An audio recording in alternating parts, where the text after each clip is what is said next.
دروازه و ناحیه رشت فرماسیون دروازه فرمای کبود ناحیه رشت والیبال کبود ناحیه رشت میدان دوری میکنه. رقابت پهلوانان شاه جایزه هم ذکرالله عارف جان جمال‌الدین ادامه می‌یابد. دو دستی دیگر هر دو گشتن گیرد.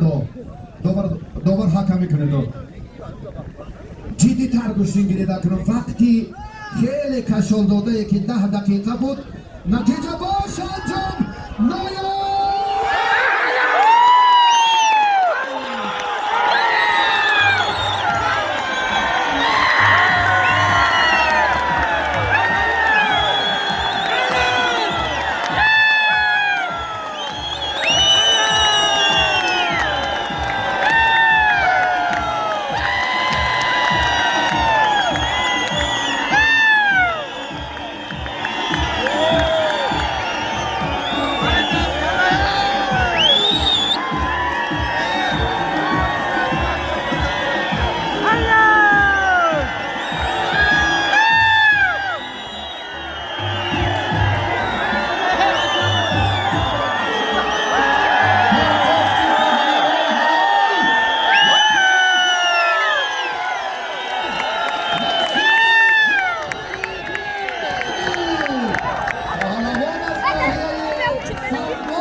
میدان را بسیار زینت داد.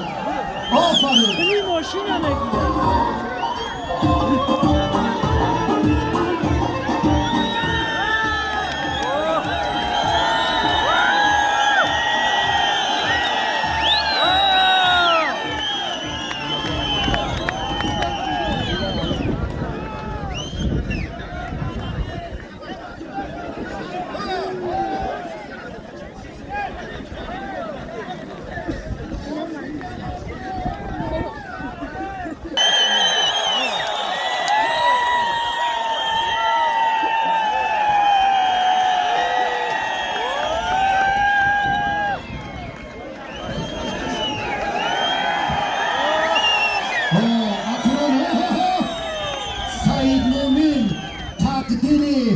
رقابت با پهلوان دروازی حل فصل بکنند و به همین تنتنه ایدی با شکوه کشتیگیری را در سنگار به انجام رسانید. حالا رئیس حکومت ناحیه سندوار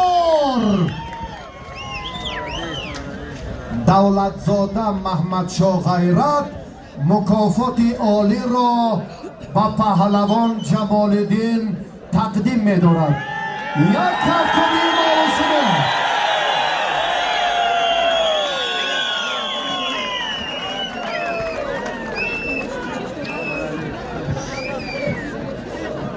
اکنون ذکرالله جان زیر نشوید برادر. شاه جایزه را از رودکی هم بردند. از سنگار هم بردند. رودکی مبارک باشد. یک بار دیگر با جمال‌الدین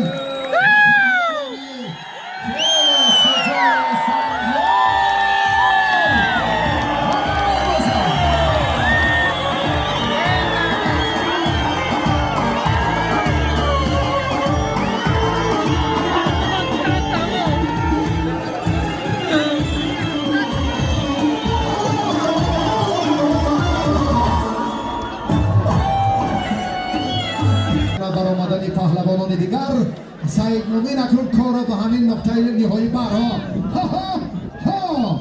کار را به نقطه مشخص بر پهلوان دروازی هم تجربه مسابقه های زیاد دارد. برادر به هر نوع جوان مردانه ناموس کرد آمد. این هم باز یک اراده بزرگی مردان ابرمرد گشتینی درواز. آفرین.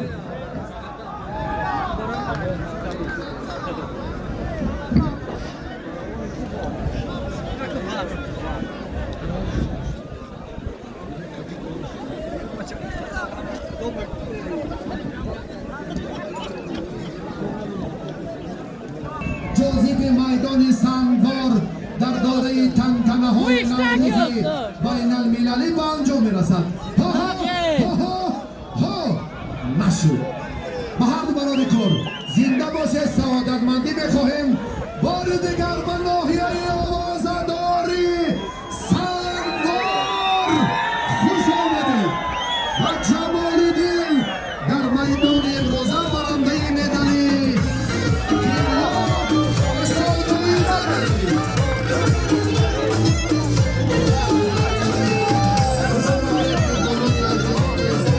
بار دیگر به سرزمین همیشه بهار مبارک سنگوار.